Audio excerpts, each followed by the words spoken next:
신뢰도와 타당도에서 측정의 정확성 첫 번째 내용 타당도, 표면 타당도에 대해서 알아보도록 하겠습니다. 내용 타당도는 일련의 전문가에 의해서 주어진 척도가 측정하고자 하는 내용을 담고 있다고 동의할 때 내용 타당도가 있어야 합니다.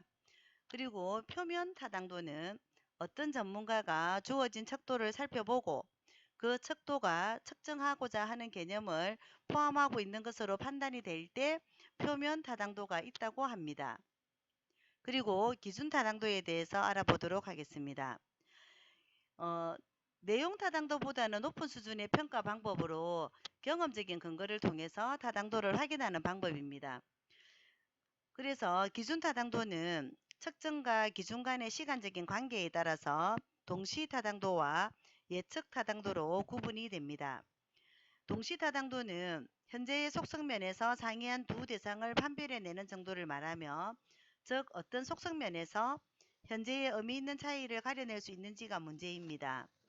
예를 들면 사람들의 정치적 성향을 측정하고자 하는 척도의 경우 사용하는 척도가 보수적인 집단과 진보적인 집단이라고 알려진 두 집단을 구분해낸다면 이 척도는 동시 타당도를 어떻습니까? 가지게 됩니다. 예측 타당도에 대해서 알아보도록 하겠습니다. 현재의 상태로부터 미래의 차이를 예측해내는 정도를 말하며, 즉 현재가 아닌 미래 어느 시점에서 어떤 속성면에서 차이가 날지를 가려낼 수 있는지의 문제입니다. 예를 들어서 다가오는 선거에서 어떤 사람이 투표할 것인가를 예측하기 위한 측정에서 얻어진 점수는 실제의 투표 행위와 비교하여 검증이 가능하고, 한 점수가 사람들이 실제로 투표할 것인지 안 할 것인지가 정확하게 예측했다면 그 척도는 예측 타당도를 가질 수 있습니다. 요즘은 예측하기가 너무 어려운 것이, 실제로 1번을 예를 들면 A를 체크를 하고 나왔지만 B를 체크했다고 말하는 경우도 있고, B를 체크하고 나왔지만 그리고 D를 체크했다고 말하는 경우도 있기 때문에 예측 타당도를 말하기가 참 어렵습니다. 구성 타당도입니다. 가장 높은 수준의 평가 방법으로서 측정하고자 하는 개념이 여타 관련을 맺고 있는 개념이나 가정을 토대로 하여서 그 개념의 전반적인 이론적인 틀 속에서 측정 도구의 타당성을 경험적으로 평가하는 방법입니다.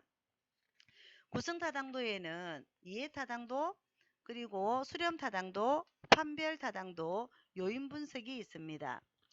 이해 타당도에 대해서 알아보도록 하겠습니다.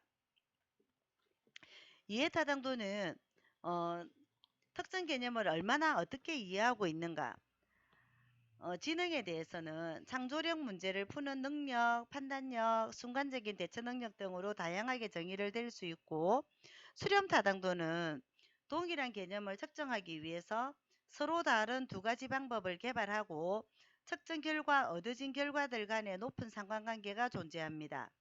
사례로는 문제 푸는 능력의 측정을 위한 두 가지 도구를 개발합니다.